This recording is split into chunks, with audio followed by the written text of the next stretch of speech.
to today's episode of DOA Dorward Outdoor Adventures.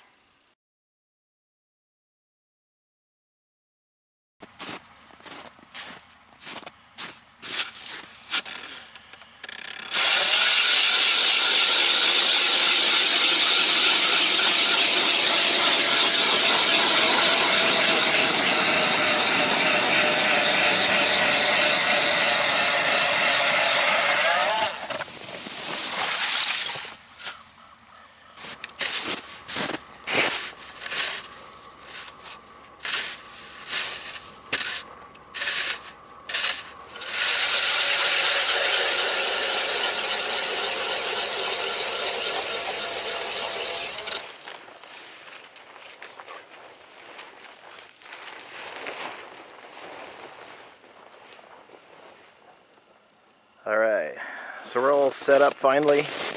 Take you inside the tent. Got a couple holes drilled, a couple lines down already. Just have some mealworms on a small little yellow and orange jig head down this one. And in this hole here, have a jigging spoon with a smelt on it. So stay tuned. Hopefully we'll bring you some fishing action.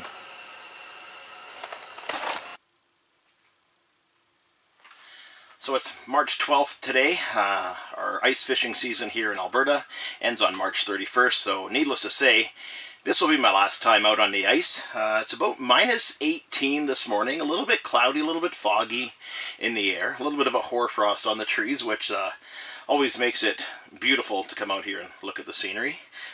Today I'm fishing on Wabamun Lake, just off of the Fallis Point. I've had lots of success here this year. And I've been skunked many times here this year, so I'm hoping that today I get to bring a few through the ice. Looking for jack, looking for walleye. I even have a little bit of a perch set up here. I'm fishing in about 8 to 10 feet of water, and again I'm on this big drop off of it goes down about 2 feet for every foot you go out. In a span of 10 yards it drops from 4 feet to 18, 20 feet. So I hope the fish are biting today. Let's see if we can pull a few through the ice.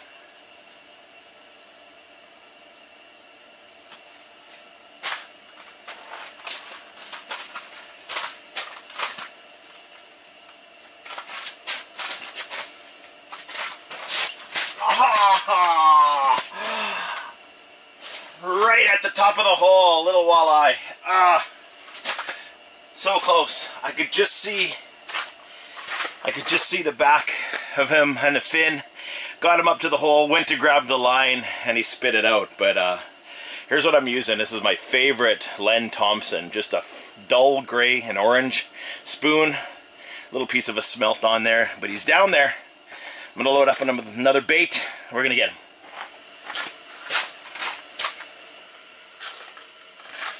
Going to change things up here just a little bit. I have a couple walleye swimming around looking at the spoon with the minnow on it. So I've pulled up my perch setup and I'm going to put this little rubber bait with a small smelt on the bottom of it. See if I can get 2 holes going where the fish are interested.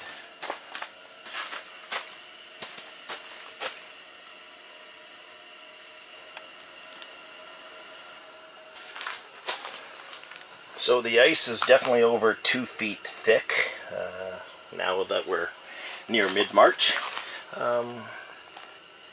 You can see the bottom. I'm in about 10 feet of water, and it's dark today. Not a lot down there to show exactly where the bottom is. You can kind of see the fish when they come up to the bait and the hook. You can see their fins, the flash of a little belly here and there. But not very visible as it has been in the past, but we'll keep trying. We got a few cross-country skiers out on the lake today. Not too many people ice fishing, a few on the other side of the point here, but good to see people outdoors enjoying winter activities.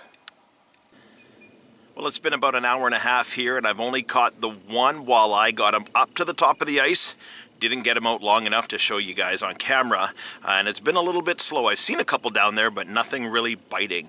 My buddy Dan from DOA Outdoors and I were out here late December for an epic day on the ice. We caught well over, I think, 15-20 fish, pretty much in the exact same spot that we were fishing now. If you haven't checked out his channel or that episode, I'll put a link above me right now so that you can click on it and check it out. Dan puts in a ton of time each and every week getting out there and enjoying the outdoors. That video that we did that day, lots of ice, fishing action, lots of walleye, one jack. I encourage you to check it out. I'm gonna hop back inside the tent here. Hopefully the fish start to bite and I have something to show you on this episode of DOA Dorward Outdoor Adventures.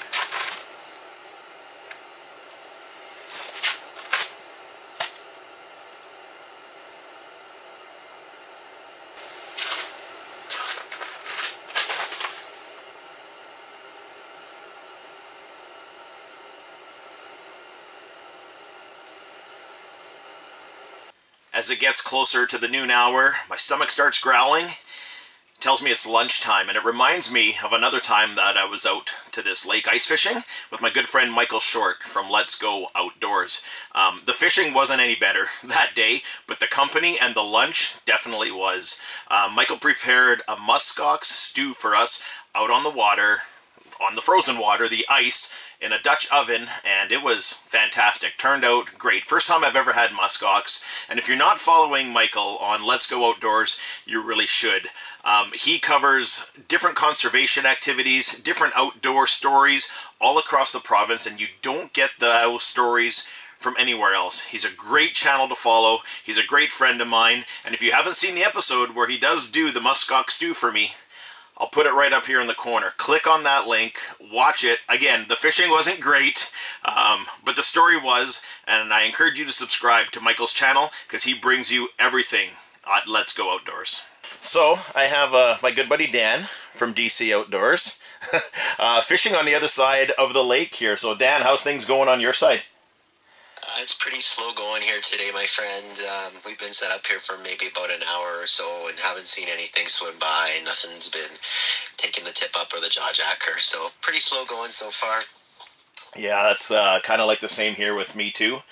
One walleye within my first 20 minutes, which I thought, great, it's going to be a great day, and they're swimming by, but they're not biting. But great day. It's nice and sunny out, a little bit chilly, but I was hoping the fish were biting near you. Maybe I'd pack up my camp and head over your way, but yeah, I don't know if it's worth the commute, my friend, but yeah, last weekend we were out on this side and had a little bit of luck, so that's why we came back over to this side. But yeah, it would have been nice to connect with you over there this way. But like I was saying, you know how kids are. When one kid has some luck on one spot, he wants to go back into the exact same hole in the back, exact same conditions with the exact same everything. Well, that's probably why I keep coming back to this spot, is because that one day that you and I came out here, Dan, in late December, man, it was on fire. We were pulling them up left over right, and it was a great day. But ever since that day, not so much happening over here. No, I think that's how it goes. Sometimes you get luck, and sometimes you don't. I don't know. I've said to a few people, I'm happy I'm a better hunter than a fisherman, because if I was relying on the meat from these fish, I would be a hungry man. Awesome stuff. All right, Dan, I'll let you get back to your fishing. Best of luck to you, and we'll chat with you soon. You got it, brother. Talk to you later, man. You bet. If you've made it this far in the video, I want to thank you very much, and if you haven't already done so, please do me a favor and click that subscribe button and the bell notification button so you don't miss out on any more upcoming videos. I'm sorry I wasn't able to bring any fish through the ice for you today and show them up close and personal, but I did enjoy having you spend the day out on the lake with me. Hope you had a chance to click those other 2 links in the video that I posted earlier to check out an epic ice fishing day that I have had here before, and also a great muskox stew that we've done out on the lake. I'll see you next time on the next episode of DOA Dorward Outdoor Adventures.